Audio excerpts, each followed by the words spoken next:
an amazing example of that is the reason we're here before life, the fact that as I've often written, that we're all stardust, that every atom in our body came from an exploding star, and the atoms in your left hand may have come from a different atom, from a different star than the atoms in your right hand, because during the Big Bang, the only elements that were made during the first moments of the Big Bang were hydrogen, helium, and a little bit of lithium. And lithium may be important for some people in this audience, but the really important stuff, the carbon, nitrogen, oxygen, was made in stars. And the only way it can get into your bodies is if the stars were kind enough to die so you would be born. And but stars die only about once per 100 years per galaxy. And so it seems like, how could that happen? And in fact, but nevertheless, in the age of our galaxy, 200 million stars have exploded. Yeah. And if you look with a telescope, or to get a very powerful telescope, go out to a dark spot outside Phoenix and look at a dime-sized hole in the sky, with the most powerful telescopes we have today, you can see 100,000 galaxies in that little dark region of the sky. So rare events are happening all the time, and the same is true in a biological context. And I think it's that the fact that we live a brief 100 years or so, and that makes evolution so difficult for people to comprehend. Our brains were sculpted by natural selection on the African plains to only perceive timescales of a very short order, of a few years, a few decades. Then, if you say that a star explodes once every 100 years or so in our galaxy, the number of centuries that our galaxy has been around is a very large number of centuries. And the number of centuries available for evolution to have taken place is extremely large. This is exactly as you say.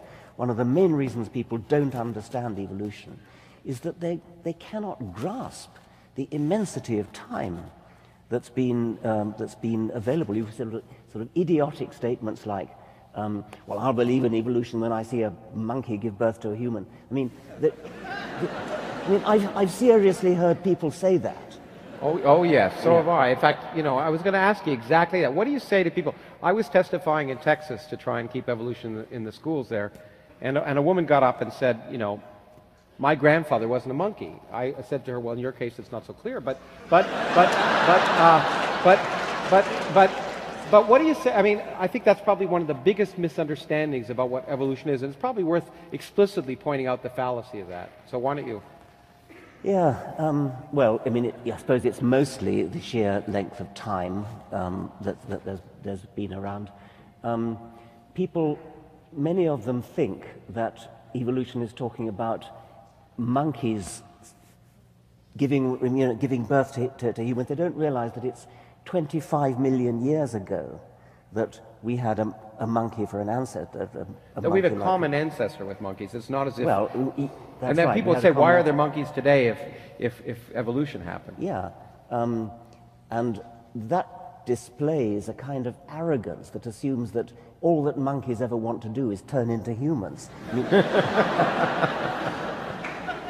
Some of them go the other direction too, but I guess. The point is, evolution is a constantly branching, diverging process. 25 million years ago, our ancestors might have looked like monkeys. They would have been the common ancestor of modern monkeys and modern humans and modern apes. We are, of course, apes.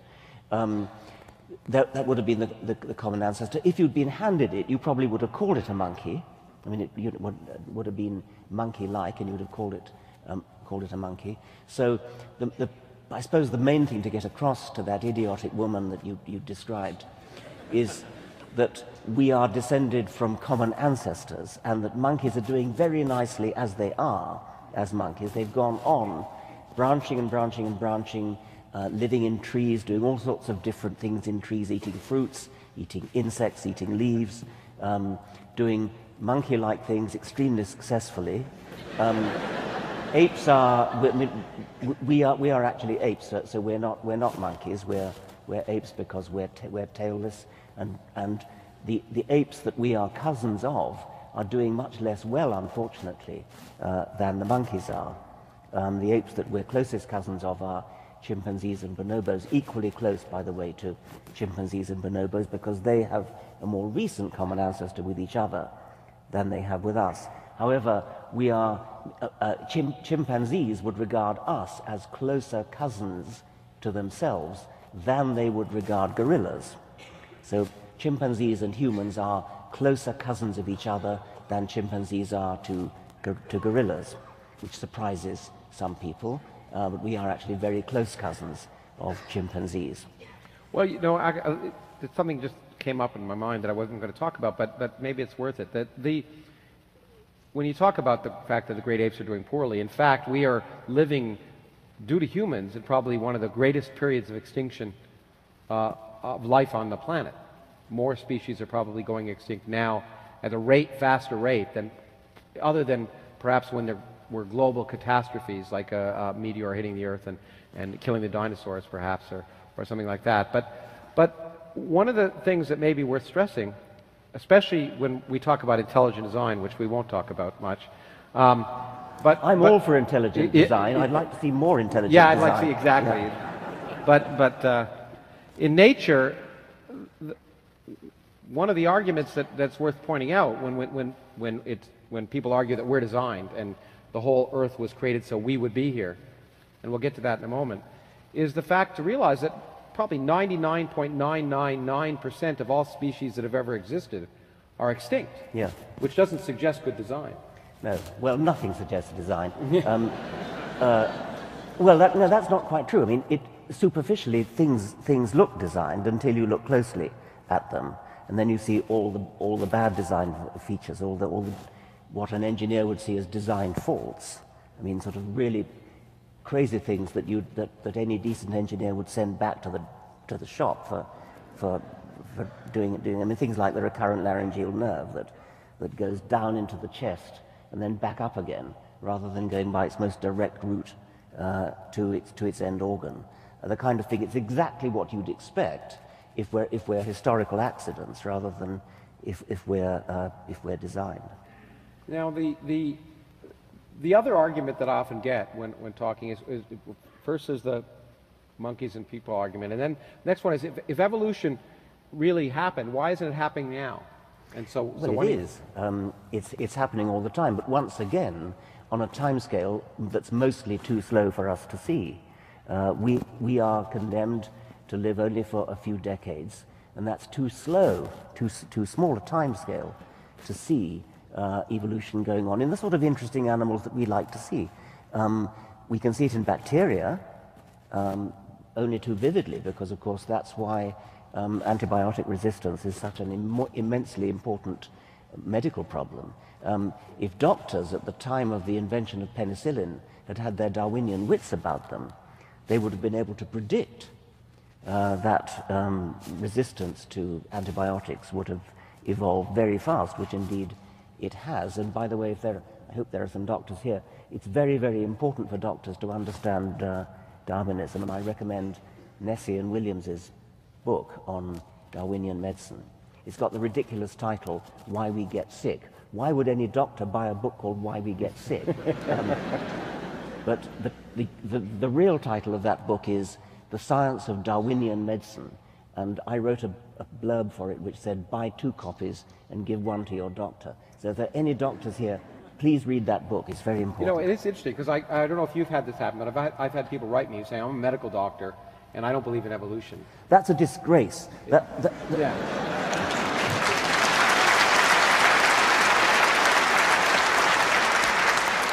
I'm not allowed to say that, because, especially in this country, one's private beliefs are supposed to be irrelevant. But I would walk out of a doctor's office and not consult him anymore if I heard that he said that, because what that doctor is saying is that he's a scientific ignoramus and a fool. We'll get back to that. And you don't want a doctor who's a fool. Yeah, or as we'll talk about, or politicians, as we'll get to in a bit. But in fact, in that regard, it's interesting to me at the same time how people can hold beliefs which are incompatible with other beliefs they have. And in some sense, everyone is a scientist, they just don't realize they are. And yet, when it's a time of crisis, that's when it's the case. The example I give is when George Bush was president, he said, intelligent design should be taught alongside evolution so kids will know what the debate's all about. And it wasn't a stupid statement a priori. It was ignorant because it was just didn't realize there's no debate. There's no debate. And that's fine. I don't mean ignorant in a pejorative sense. I just mean it wasn't aware. Ignorance is no crime. Yeah. You just don't want to consult a doctor who's ignorant. But what amazed me is that, in the same administration, when the avian flu, of course, was going to be a problem and mutating to humans, President Bush said, we've got to find out how long it takes before the avian flu will mutate into humans. And what amazed me is that no one in his administration, not a single person, said, you know, it's been designed to kill us, forget about it. Yeah. Now, this kind of... It's a very good point. This kind of split brain business, which you've just been referring to, the most glaring example I know is actually more in your field than mine. I was told by the professor of astronomy at Oxford of a colleague of his who's an astronomer, an astrophysicist, who writes learned papers, mathematical papers, published in astronomical journals, mathematical papers, assuming that the universe is 13.7 billion years old. But he privately believed the universe is only 6,000 years old. And now, how can a man like that hold down a job in a university as an astrophysicist? And yet we are told, well, it's his private beliefs. You mustn't interfere with this man's private beliefs as long as he writes competent papers in astronomical journals. That's fine. As long as he doesn't, well, I mean, the key thing is, does he teach his private beliefs? Okay, let's hypothetically suppose that he teaches absolutely correctly that the universe is 13.7 billion years old. How could you want to take a class from a man who teaches one thing and believes something so many orders of magnitude different? It demonstrates, you're right. I mean, from my point of view, it would be an interesting question from a university tenure point of view, because it demonstrates clearly intellectual deficiency. And in fact, a scholarly deficiency, because if you can't tell, there's an inconsistency. And in fact, it's not just him. And I have people, in fact, you may not be aware, but you can go on YouTube and see one of our state senators talk about the fact that when radioactive waste disposal, and she says you have to keep it for a long time because the Earth is 6,000 years old. And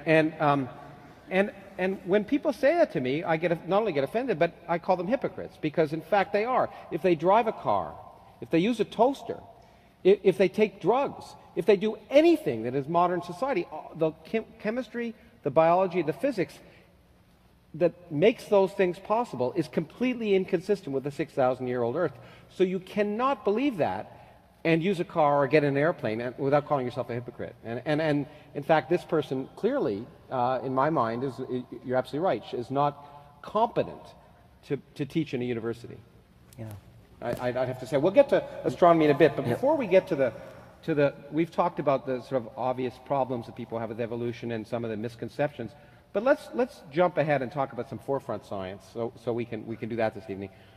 What do you think is the most exciting sort of set of developments that are taking place in evolutionary biology, or I mean, we heard some of them at the meeting that we had, that you and I were at, and I know what excited me the most, but I wanted to Well, I mean, at that meeting which we had here, we were talking about the origin of life, and the questions like, how much of what we know about life on this planet had to be true because there's only one way for life to be, and how much of it just happens to be true, and therefore, by implication, if you discover life elsewhere in the universe, it'll be different. So, for example, I would put my shirt on saying that there has to be a genetics of some sort.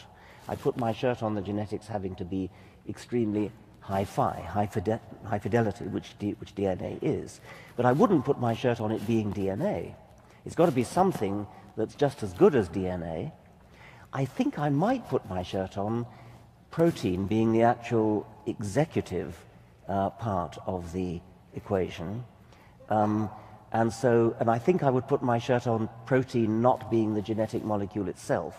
Protein is very ill-suited to being a coding molecule, to transmitting information. So the separation between a genetic molecule and an executive molecule is probably something that all life has to have. And probably it's got to be protein. I mean, protein has this remarkable property of coiling up into an exact three-dimensional shape determined by its one-dimensional sequence of building blocks of amino acids.